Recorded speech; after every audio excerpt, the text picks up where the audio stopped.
Mm. This is an interview in the series Women Around the World, a mosaic of feminine impression and inspiration in times of Corona. My name is Cécile Masson.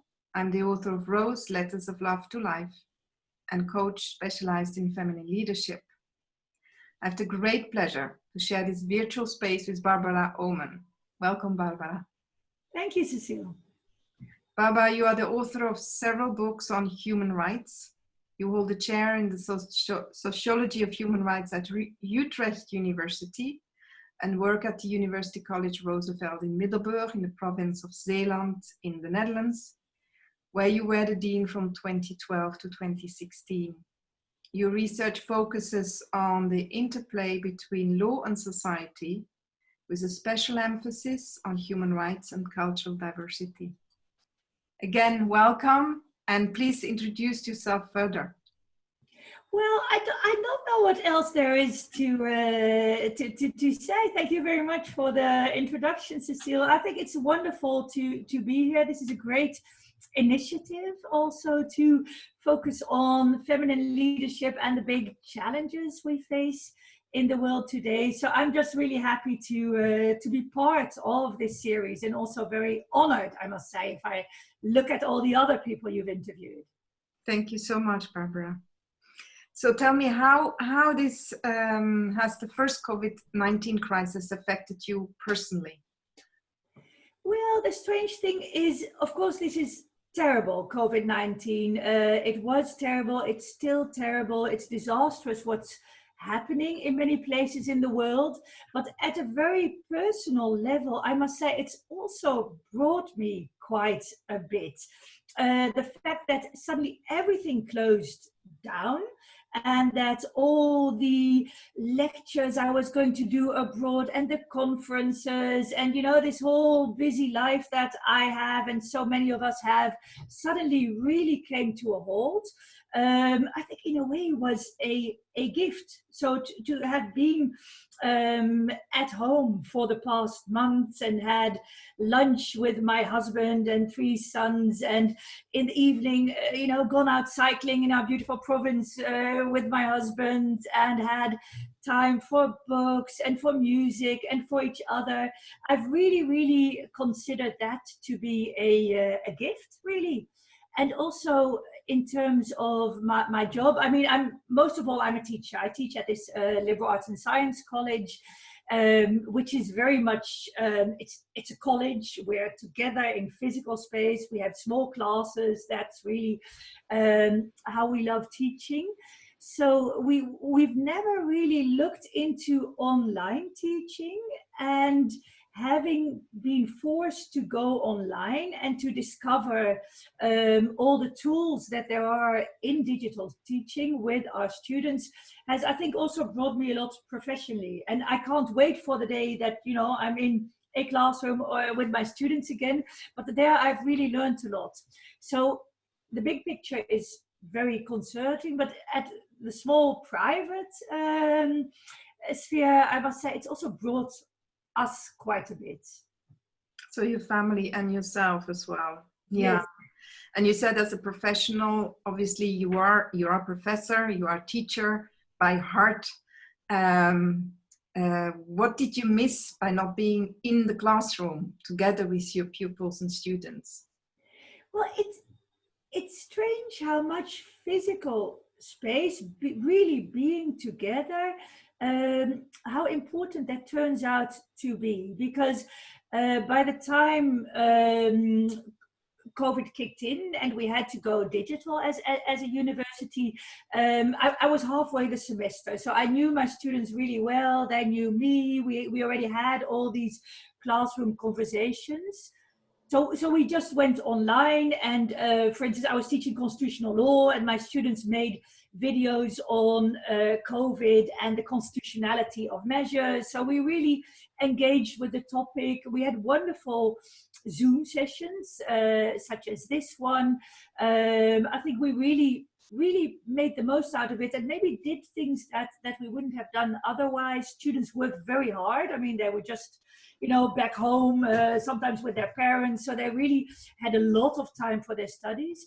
So in terms of substance, I think we covered a lot. And at the same time, we had this enormous sadness. And what did we then miss?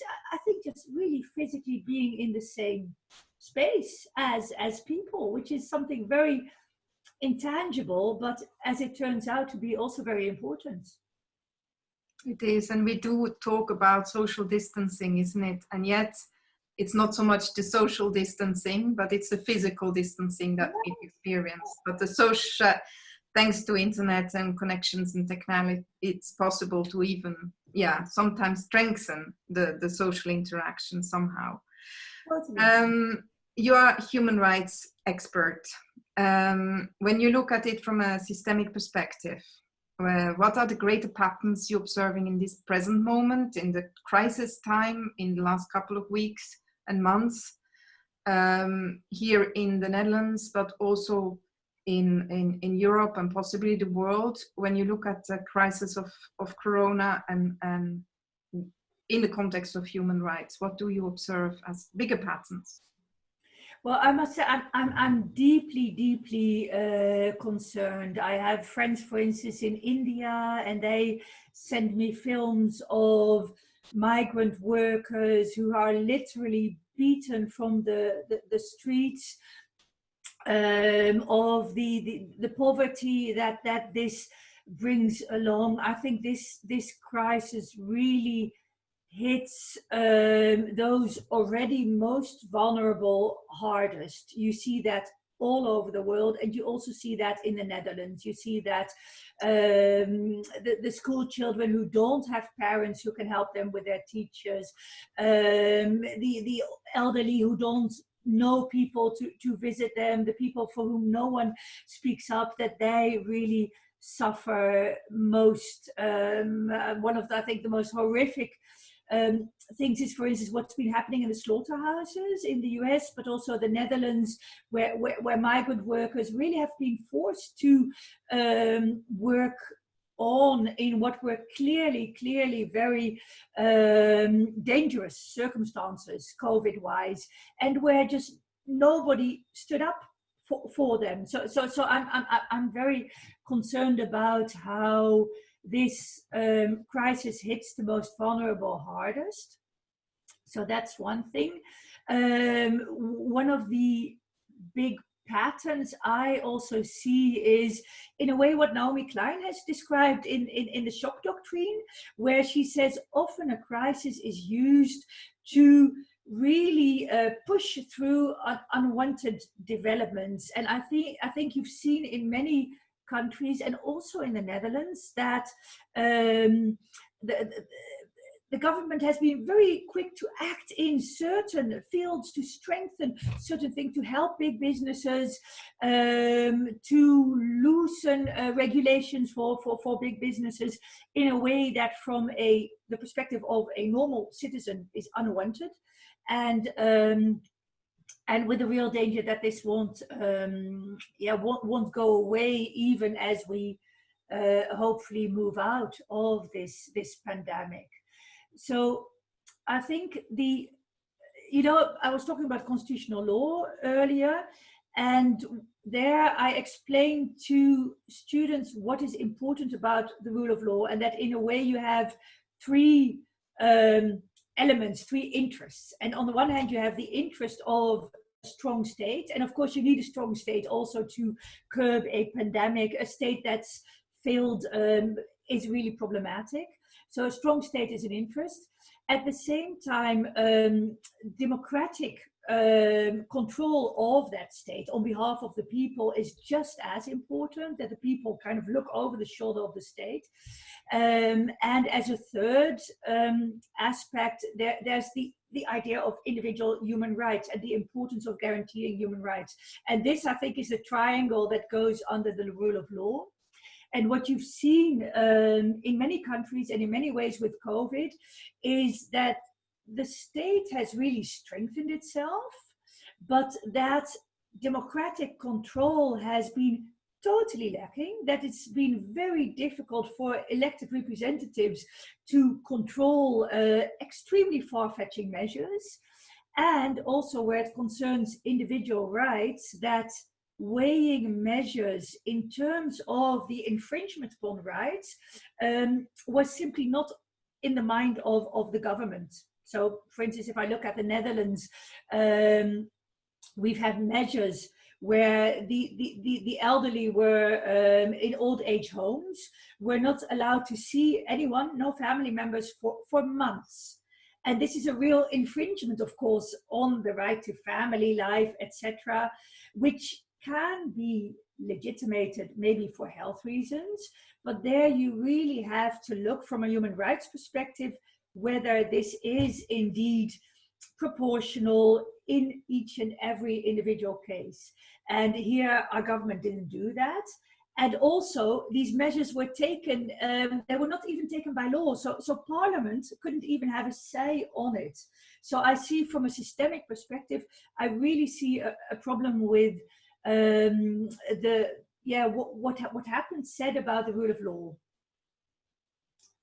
Long answer, but you can see this has been bothering me. It's definitely your passion as well, and that's perfectly all right, because this is your interview as well.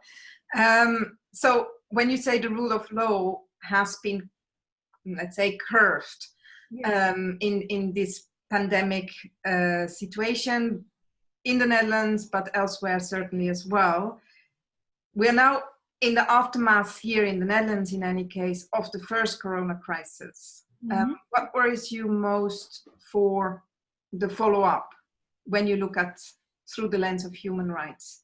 What do you see that might emerge as a possible danger to democracy? Yeah. Well, if we speak about this shock doctrine again, and we focus on the Netherlands, what we see is that very far-fetching measures have been taken without putting them to the people, to the elected representatives, and without explicit attention for the rights of citizens. And in my opinion, this reveals something for the lack of attention for the rule of law and democratic decision making that we have in the Netherlands, and also sadly in many other countries.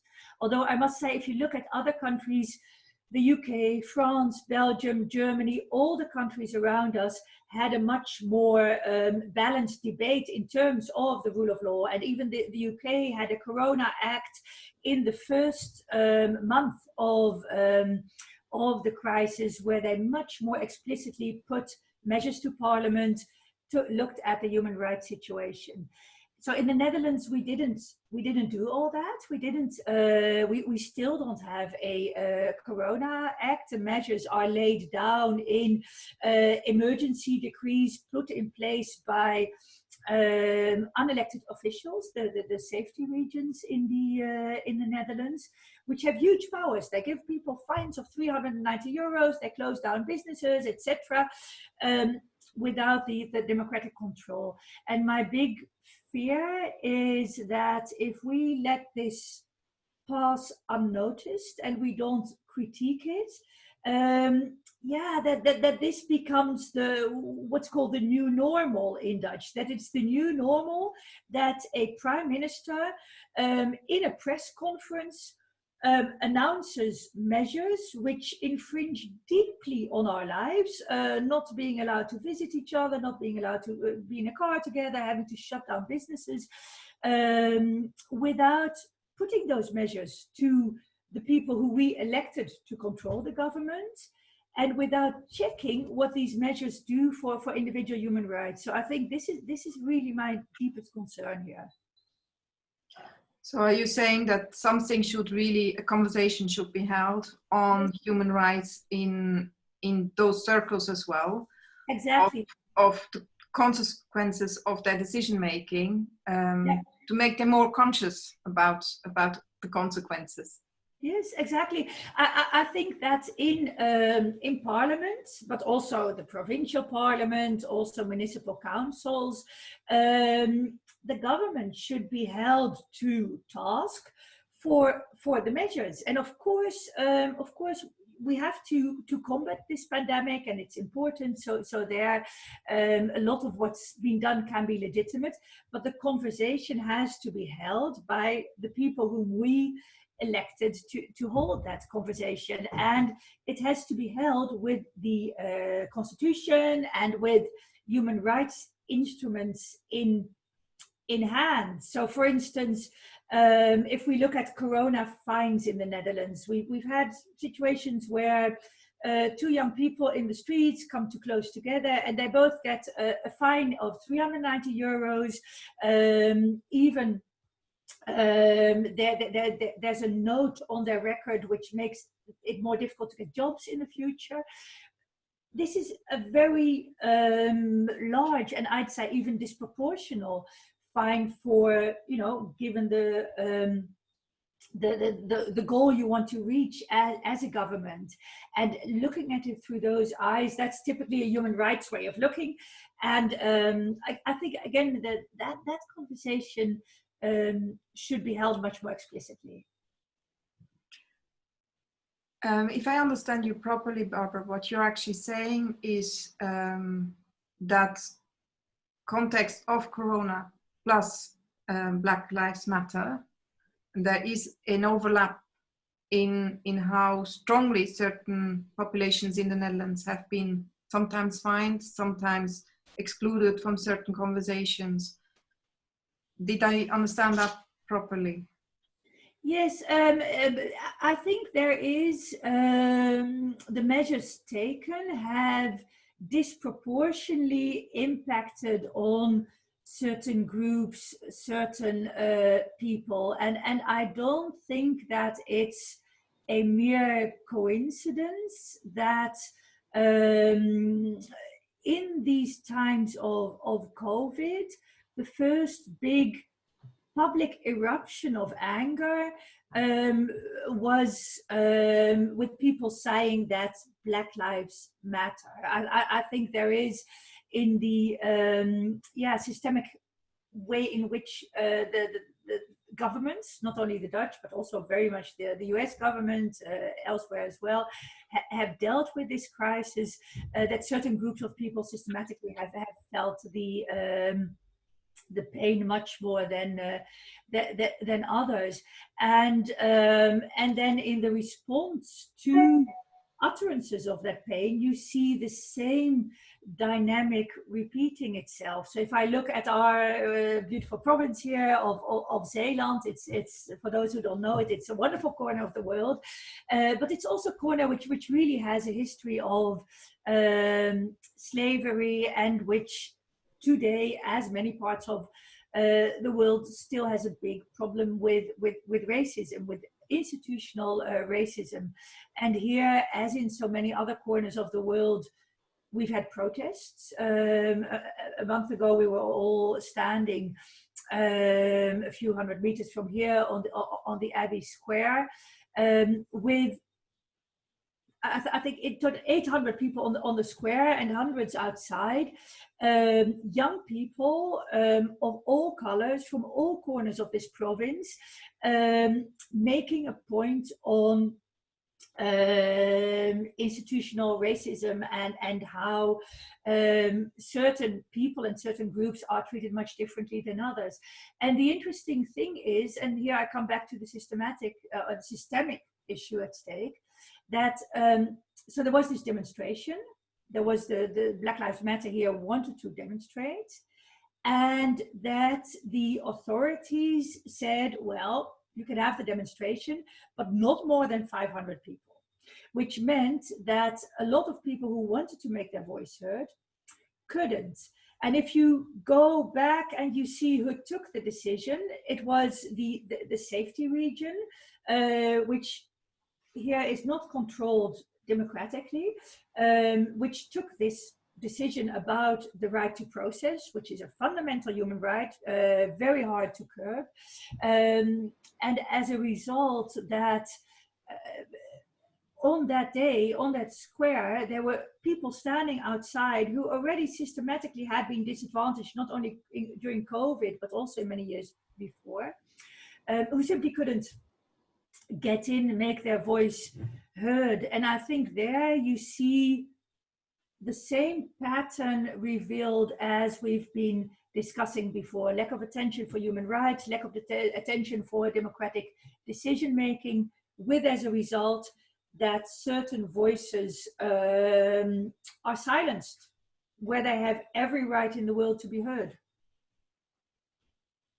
So when I hear you, talk so passionately and with your known fire about these unconscious biases that are present, because they are sometimes not even consciously there. So I would frame them as unconscious and sometimes possibly conscious choices from a security point of view. What are the changes that you would like to see and possibly facilitate as a leader? You used to be the dean, you are university professor, you are a personality in your province, in Zeeland. What would you like to facilitate and to bring about? Yeah. Well, so I'm a human rights person. I really believe in human rights and that everyone is equal, no matter who you are, where you're born, what the color of your skin or your gender or your religion or your sexual identity is. I really very much believe in equal treatment and the right to equal treatment, not as a gift or as something that's nice, that everyone has the right, inalienable right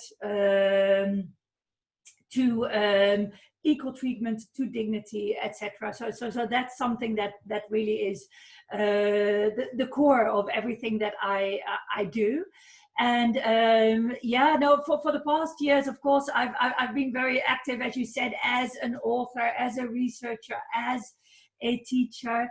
I must say now, in the past year, in a way, I've been getting so frustrated about the inequality that I see also in my own country, also in my own, in looking at this region versus the rest of the country, that I've now decided to see whether I can go into politics. So I really want to change tack, if you wish, start a new chapter. And I've indicated that I want to run for parliament for the Social Democrats in my case, because that's very much where I come from, and also a party which so much stands for equal rights.